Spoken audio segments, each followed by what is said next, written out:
Hello बच्चों, आज की वीडियो में हम लोग जो डिस्कस करेंगे वो about to the transition probability है। Ground state to the excited state और excited state to the ground state. ये जो टॉपिक है comes into the laser chapter. जो आपका लेजर का चैप्टर है वो चाहे इंजीनियरिंग फिजिक्स का है चाहे बीएससी का। तो यहाँ जो मैं डिस्कस करूँगा सबसे पहले वो ट्रांजिशन प्रोबेबिलिटी का जो कंसेप्ट है उसको डिस्कस करूँगा for the absorption and then after वो जो पॉइंट होगा हम लोग डिस्कस करेंगे फॉर दी एमिशन के केस में। एंड देन आफ्टर वो कंपेयर करेंगे इनके अंदर जो है ना कोफिशिएंट आएंगे कुछ, राइट, जिनको आइंस्टीन के कोफिशिएंट बोलते हैं। तो उन कोफिशिएंट का मीनिंग क्या रहेगा, कैसे उनके थ्रू एक्सप्लेन कर सकते हैं कि जो स्पॉन्टेनियस एमिशन है वो डोमिनेट करेगा या स्टिमुलेटेड जो एमिशन है वो डोमिनेट करेगा। तो जहाँ भी आपको लगता है कि आप इस पॉइंट को क्लियर नहीं कर पा रहे हैं तो you just note down that point and comment on the comment box. तो पहला जो पॉइंट है आज की वीडियो का वो ये हुआ कि इस चैप्टर का नाम है लेजर और अभी मैं जो आपको टीच कर रहा हूँ ये टॉपिक है about to the transition probability. तो ट्रांजिशन प्रोबेबिलिटी जो इंट्रोड्यूस किया वो अभी इसलिए किया कि अब जो हम लेजर एक्सप्लेन करेंगे वो किसी एक एटम के साथ में नहीं करेंगे, there are large number of the atoms. इससे पहले जो आपने स्टडी किया उसमें मैंने मेंशन किया था कि ये एब्जॉर्प्शन क्या है, एमिशन क्या है। एमिशन के टू टाइप उसमें डिस्कस किए थे, एक था स्पॉन्टेनियस एमिशन और दूसरा था स्टिमुलेटेड एमिशन। तो ये जो प्रोसेस हैं इनको डिफाइन किया with the help of two energy states, एक था E1 दूसरा था E2। और ये किसी एक एटम को माइंड में कंसीडर रख करके तब ये किया है, राइट। तो इसके लिए आप जो लास्ट वीडियो है उनको देख सकते हैं कि हम लोग एनर्जी लेवल को कैसे डिफाइन किया हुआ है। और दूसरे पॉइंट पे जो ये थ्री डिफरेंट प्रोसेस हैं, एब्जॉर्प्शन का है, स्पॉन्टेनियस एमिशन का है और स्टिमुलेटेड एमिशन का। इस वीडियो में मैं ट्राई करूंगा कि आपको ये कंसेप्ट क्लियर हो जाए कि जो ट्रांजिशन प्रोबेबिलिटी है in case of large number of the atoms वो किस तरीके से एक्सप्लेन करते हैं, मैथमेटिकली भी और कंसेप्चुअली भी। तो यहाँ ट्रांजिशन जो प्रोबेबिलिटी है उसको डिनोट करते हैं P से। 1 से 2 का मतलब होगा कि state 1 correspond to the energy level E1 and state 2 that is energy state E2। तो ट्रांजिशन प्रोबेबिलिटी जब हम लिखते हैं P12 तो इसका ये मतलब होगा कि जो ट्रांजिशन है, transition of atoms from ground state to the excited state, from ground state to the excited state, इसका ये मतलब है। तो how many number of atoms basically are going from ground state to the excited state. So now we assume that we have n naught number, total number of atoms are n naught, right. So out of n naught basically you can imagine that n1 are the number of atoms correspond to the ground state and n2 are the number of atoms correspond to the excited state. So this one is E1 and this is E2, right. So we have to find out the transition probability that how many number of atoms are going into the excited state. So how many number of atoms, right, are going in to the excited state, right. So that basically rate per unit time, right, this is the rate। और rate यहाँ पे जो number of atoms का हम लोग define करेंगे वो dn upon dt से करेंगे। अब ये n क्या है, ये n1 भी हो सकता है और n2 भी। तो अगर मैं ऐसा लिखता हूँ dn1 upon dt तो ये ट्रांजिशन प्रोबेबिलिटी होगी per unit time of these numbers for this case from ground state to the second state. So जो P12 होगा यहाँ तो P12 जो होगा, अब जैसे कि आप यहाँ देख रहे हैं जो भी एटम्स हैं, यहाँ जितने भी एटम्स होंगे वो एनर्जी एब्जॉर्ब करेंगे किसी एक्सटर्नल सोर्स से, and then after they will reach up to the excited state. यहाँ एक्साइटेड स्टेट के अंदर वो लाई करेंगे। That means you required some external energy source. So in the case of absorption, you required one external energy source.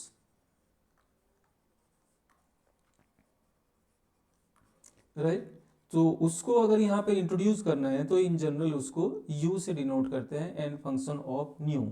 So when radiation basically expose on a material, then what happens, atom absorb the energy and goes into the excited state. So this radiation, basically energy of this radiation is denoted by this U letter, and this is radiation, so it will have some frequency, तो उसको new से denote किया है। सो ये जो energy यहाँ मिली है, right, in terms of the radiation, उसको यू न्यू से डिफाइन किया है। सो ये जो ट्रांजिशन प्रोबेबिलिटी है P12, एक्चुअली ये जो हम यहाँ से लिख रहे हैं P12, ये डायरेक्टली प्रोपोर्शनल है to the energy, right, of the incident radiation.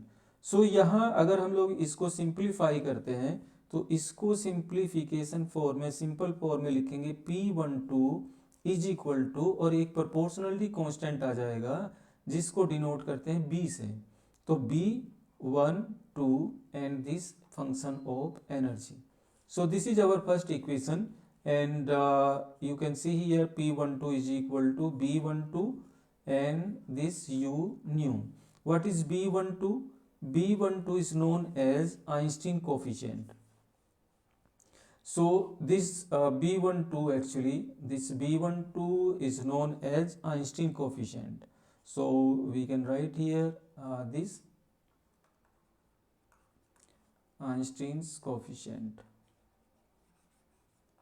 Right. So next video में हम लोग या टाइम लगा, मुझको ऐसा लगा कि भाई आप थोड़ा देर और बैठ सकते हैं, देन आई विल ट्राई, और कि इसको इसी वीडियो में इंक्लूड कर दूं। अदरवाइज तो जैसे अभी एब्जॉर्प्शन का हुआ है पार्ट, तो फिर स्पॉन्टेनियस और स्टिमुलेटेड का भी है, तो उसमें क्या होगा कि वीडियो थोड़ी लेंदी हो जाएगी, तो वहाँ तक शायद आप पहुँच पाए या ना पहुँच पाए। तो छोटे छोटे पीस में मैं ट्राई करूँगा कि ये जो आइडिया है ये आपको क्लियर हो जाए। तो यहाँ मैं जो बात कर रहा हूँ अभी वो ट्रांजिशन प्रोबेबिलिटी की है, और ट्रांजिशन प्रोबेबिलिटी की बात हम लोग कब करते हैं, जब बहुत सारे एटम हम लोगों के पास हैं। तो कुछ एटम तो जो है एक्साइट होकर जाएंगे ऊपर एक्साइटेड स्टेट के अंदर, फिर वहां से डीएक्साइट होंगे, will come into the ground state. तो ये जो कितनी प्रोबेबिलिटी होगी, कितने नंबर ऑफ एटम्स जो है आपके एक्साइटेड स्टेट के अंदर गए और कितने एटम्स जो आपके हैं वापस ग्राउंड स्टेट में आए, तो इस रेट को अगर फाइंड आउट करना है तो उसके लिए प्रोबेबिलिटी, ये ट्रांजिशन प्रोबेबिलिटी का कंसेप्ट यूज करते हैं। तो ये दो जो पार्ट अभी लिखा है ये हुआ एब्जॉर्प्शन के केस में, और यहाँ ये जो B है बेसिकली इसको बोलते हैं Einstein coefficient. Einstein coefficient for the absorption ये होगा B से रिप्रेजेंट, और लिखा जो गया है 1 2, ये 1 से 2 की साइड को, राइट, ट्रांजिशन हुआ है from state 1 to the state 2, transition हुआ है। और जो आइंस्टीन के कोफिशिएंट है ना, basically they have some characteristics about to the energy level. So अभी वो नेक्स्ट में बात करेंगे, जब उस पॉइंट पर आएंगे, जब इनके रिलेशनशिप की बात करेंगे तब मैं उस पॉइंट को बताऊंगा। अभी जो पॉइंट है केवल इतना है कि जब ट्रांजिशन प्रोबेबिलिटी आपको फाइंड आउट करनी है ना, तो उस टाइम ये जो एक्सटर्नल एनर्जी सोर्स है इसको भी माइंड में रखना है, राइट। तो इसको हम डिनोट करें अभी इस टर्म के थ्रू, यू के थ्रू, स्मॉल यू है। तो यहाँ जैसे अभी लिख दिया कि P12 transition probability is directly proportional to the U, and when you simplify it then proportionality constant comes B. So B12 basically is the Einstein coefficient and U knew as it is. So transition probability in a simple way you can write in this form. अब देखते हैं दूसरा case. दूसरा case है emission का, and you know the spontaneous emission and stimulated emission. तो इस case में जब स्पॉन्टेनियस एमिशन आप देख रहे हैं तो क्या है कि एटम जो है ऑलरेडी इन एक्साइटेड स्टेट्स हैं, ठीक है, and there are large number of the atoms. So यहाँ जो है transition probability for the spontaneous emission case, right, उसको डिनोट करेंगे P21 प्राइम के थ्रू। ये प्राइम थोड़ा नज़दीक लेके आ जाते हैं और इसको ट्राई करता हूँ मैं इरेज करने का इस वे में, राइट। तो P21 prime is equal to, अब आप ये बताएं कि यहाँ कोई एक्सटर्नल एनर्जी सोर्स है? No, there is no external energy source, right. in spontaneous emission basically what happens, or atoms, ठीक है, de-excite their own self, right. उनको कोई एक्सटर्नल एनर्जी की जरूरत ही नहीं पड़ती। होता क्या है कि after 10⁻⁸ second which is the life time of the excited state, वो क्या करेंगे, इतना टाइम स्पेन पास करके वापस ग्राउंड स्टेट में आ जाएंगे। तो कोई भी एक्सटर्नल एनर्जी की रिक्वायरमेंट नहीं होगी। तो फिर ये जो ट्रांजिशन प्रोबेबिलिटी है ये किस बात पे डिपेंड करती है? ये डिपेंड करती है आइंस्टीन का जो कोफिशिएंट है जिसको डिनोट करते हैं A21। और ये आइंस्टीन का कोफिशिएंट क्या कैरेक्टरिस्टिक्स रखता है, ये मैंने कहा कि मैं नेक्स्ट वीडियो या इस वीडियो के एंड में बताऊंगा। तो स्पॉन्टेनियस एमिशन के केस में जो transition probability I, that depends only on the Einstein coefficient and this is A21। And now that's all. ये पार्ट हुआ एमिशन का फर्स्ट, जो कि स्पॉन्टेनियस एमिशन है। अब देखते हैं स्टिमुलेटेड एमिशन का केस। स्टिमुलेटेड एमिशन के केस में एक्सटर्नल एनर्जी रिक्वायर्ड है, right. So external energy is required, जो कि आप देख रहे हैं ये। सो इसीलिए यहाँ पे ये फोटोन का सिंबल बनाया था कि ट्रांजिशन प्रोबेबिलिटी जब आप देखते हैं from excited state to the ground state, उस केस में एक्सटर्नल एनर्जी की जरूरत पड़ती है, क्योंकि ये जो एक्सटर्नल एनर्जी है यही इंड्यूस करती है एटम को to jump in the ground state, right. और यहाँ इसके लिए जो सिंबल यूज किया है वो P21 डबल प्राइम यूज किया है। और P21 डबल प्राइम को जब मैं यहाँ लिखूंगा तो उसको लिखने के लिए मुझको ज़रूरत होगी एक P21 डबल प्राइम। ये डायरेक्टली प्रोपोर्शनल होगा एनर्जी के, कि जितनी आप एनर्जी प्रोवाइड करेंगे उतने ही ज़्यादा एटम जो है वो डी एक्साइट होंगे। दैट मीन्स कि ट्रांजिशन रेट जो होगा वो इंक्रीज होगा, right, from excited state to the ground state. उतने ही आप बता सकते हैं कि इतने number of atoms per unit time jump करते हैं या गो करते हैं इनटू द ग्राउंड स्टेट। इसको थोड़ा सा सिंप्लीफाई करके लिखते हैं तो इसको हम लिख सकते हैं P21 double prime is equal to, right, ये कांस्टेंट जिसका नाम है B और इसको लिखेंगे B21 और ये एनर्जी, राइट। सो P21 डबल प्राइम ये और P21 ये स्पॉन्टेनियस एमिशन, ये स्टिमुलेटेड एमिशन। टोटल जो बताया गया है वो P21 वो कितना है, टोटल ट्रांजिशन प्रोबेबिलिटी जो होगी, टोटल जो ये ट्रांजिशन प्रोबेबिलिटी है, राइट, ये कितना होगा, P21 कितना होगा, P21 जैसे यहाँ पे लिखा है सम ऑफ दीज टू। तो अगर वो सम हम लोग यहाँ पे लिखते हैं तो P21 is equal to this P21 prime is equal to A21 plus ये जो पार्ट रहा इसका P21 डबल प्राइम का this one B21 U nu. So ये हुआ P21 और इससे पहले जो आपने फाइंड आउट किया था ये हुआ P12। सो P12 कितना है, P12 अगर इसको दोबारा लिखूं तो B12 and this energy. So अगर छोटा सा पॉइंट आपको मैं अभी रिकॉल कराऊं तो किसी भी ट्रांजिशन प्रोबेबिलिटी को लिखने के लिए आपको सबसे पहले ध्यान रखना है कि कोई external energy source is required और not. If external energy source is required, then you are using here a letter B, right? In case of absorption, you have also seen here the Einstein coefficient B, और इस case में भी तो B12 या B221। and second thing external energy that is denoted by U। so यहाँ ये directly proportional है, right, जो ट्रांजिशन प्रोबेबिलिटी है इस केस में भी और एब्जॉर्प्शन के केस में भी। जितना इंक्रीज करेंगे उतना ही एक्साइटेशन होगा। तो एक तो एनर्जी की टर्म इम्पोर्टेंट है और एक जो कोफिशिएंट है आइंस्टीन के वो इम्पोर्टेंट है। तो यहाँ A21 और ये B21 आया। तो ये दोनों एमिशन के केस हैं, एमिशन का 2 to 1, यहाँ भी 2 to 1। आई होप कि आइडिया क्लियर हो चुका है। Now in this particular topic जो आइंस्टीन का कोफिशिएंट है, इसमें क्या करते हैं, रिलेशनशिप फाइंड आउट करते हैं between B12, B21 and A21, right. ये जो दो हैं B12 एंड B21, एक्चुअली इनकी जो कैरेक्टरिस्टिक्स है वो सेम है। अब ये आइंस्टीन के कोफिशिएंट क्या है, आइंस्टीन के कोफिशिएंट बेसिकली ये डिफाइन करते हैं अबाउट टू दी एनर्जी जो डी के विड्थ है, राइट, उनका लाइफ टाइम आप बोल सकते हैं कि कितना होगा, राइट। और इसी तरीके से कोई और प्रॉपर्टी हो सकती है, but at the moment I know about these two, कि Einstein coefficients have some characteristics of the energy levels, so they contain basically characteristics of the energy levels. तो ये जो आइंस्टीन के कोफिशिएंट आप लिख रहे हो ना, इनके पास में जो हम लोग एनर्जी ये लेवल ड्रा कर रहे हैं ना, तो इनकी इंफॉर्मेशन है E1 या E2 जो हम लोग बोल रहे हैं ना, तो इन एनर्जी लेवल की जो प्रॉपर्टीज हैं, जो कैरेक्टरिस्टिक्स हैं, वो इनके अंदर छिपी हुई है, ये जो आइंस्टीन के कोफिशिएंट है। मैथमेटिकली B12 या कंसेप्चुअली B12 जो है वो B21 के ही इक्वल है, राइट। सो आइंस्टीन के कोफिशिएंट जो है they have some characteristics, so these जो कैरेक्टरिस्टिक्स हैं ऑफ द एनर्जी लेवल वो कंटेन होती है विद इन दीज कोफिशिएंट।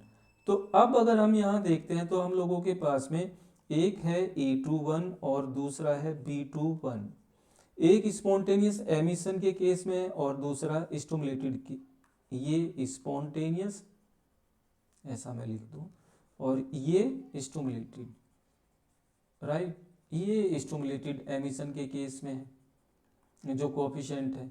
तो अब लेजर लाइट के लिए एक्चुअली कैसे बताएं, कैसे उसको डिजाइन करें, क्या उसका प्रिंसिपल होगा, राइट। तो यहाँ ये हम लोगों को एक रेशो फाइंड आउट करना है between the A21 and B21, right. तो उस टाइम हम बता सकते हैं कि which process basically will dominate, spontaneous emission वो है वो डोमिनेट करेगा या स्टिमुलेटेड एमिशन डोमिनेट करेगा। तो A21 अपॉन B21 ये जो रेशो है actually this is equal to 8 pi h nu cube upon c cube, right. तो यहाँ 8 पाई h ये सब जो है ये कांस्टेंट है and rest of the part जो है वो आपका न्यू बचा है। तो A21 and B21 is directly proportional to the new cube and जब इसकी बात हम लोग करेंगे तो यहाँ थोड़ा सा और मैं इसको नेक्स्ट जो वीडियो होगी उसमें डिस्क्राइब करूंगा कि न्यू जो है that is basically associated with this gap, right. कैसे, E2 minus E1 is equal to h nu, so nu is equal to E2 minus E1 upon h। So energy जो gap है, जो difference है between the two energy levels, suppose क्या इस specific energy level पर आपका spontaneous emission dominate करता है, राइट। तो हम क्या करेंगे, एडजस्ट करेंगे एनर्जी लेवल को इससे कम या इससे ज़्यादा, राइट। देखते हैं कम करने पे स्टिमुलेटेड एमिशन डोमिनेट करता है या नहीं।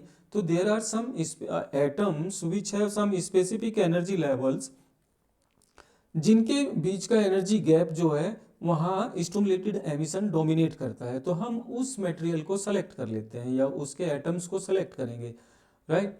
तो वहाँ जो होगा स्टिमुलेटेड एमिशन डोमिनेट करेगा over the spontaneous emission. In general तो क्या है ना कि जो आप ये ट्यूबलाइट देखते हैं या नियॉन बल्ब देखते हैं या इस तरीके से कोई भी जो गैस फील्ड बल्ब है उनको देखते हैं तो वहाँ भी स्पॉन्टेनियस एमिशन है। और जैसा कि मैं लास्ट वीडियो में बता चुका हूँ कि स्पॉन्टेनियस एमिशन के केस में होता क्या है कि फोटोन जो है वो रैंडम डायरेक्शन में एमिट होते हैं, तो उसमें क्या है स्टिमुलेटेड एमिशन में एक ही डायरेक्शन में होंगे। तो इस वजह से लेजर की जो प्रॉपर्टी है वो ये है कि वो हाईली इंटेंस बीम है, all the photons are in a same direction and of the same frequency, that means same energy. So अगर एक ही उस पाइप में से बहुत ही ज़्यादा इस तरीके से सेम लाइन में कुछ चाहे लाइट कहें चाहे आप फ्लड बोल वो फ्लो बोलें किसी भी चीज़ का, तो वो बड़ा शार्प होगा और कहीं पानी ऐसे फाउंटेन के जैसे देखते हैं इधर गया उधर गया तो वो उतना शार्प नहीं होगा। तो सिंपली ये कंसेप्ट है। और इससे रिलेटेड अगर कोई भी आपका कंसेप्ट है जहां आपको लगता है कि इस पॉइंट पर आप कंफ्यूज हैं, without any agitation you can ask the question, I will try to convey the message from my side. और उसका जो एक फिजिकल पिक्चर आपके सामने रखूंगा कि ये जो आइडिया है इस तरीके से एक्सप्लेन हो सकता है। फिर भी राइट, इसके बावजूद जो यहाँ पर एक्सप्लेन किया है उसमें अगर कोई मिस्टेक है तो आप उसको पॉइंट आउट कर सकते हैं। I will try to correct. अगर आप मेरी गलती बताएंगे कि इस पॉइंट पे आपने मैसेज को या जो आइडिया था इस वे में गलत बताया, ये इस तरीके से था, तो I will appreciate your effort. और मैं जो है इन नेक्स्ट वीडियो आपका जो पॉइंट है उसको रखूँगा। Right, so thank you for watching this video. और आपको लगा कि आपको कोई पॉइंट समझ आया तो उसी के अकॉर्डिंग आप कमेंट करके ये मुझको बता दें।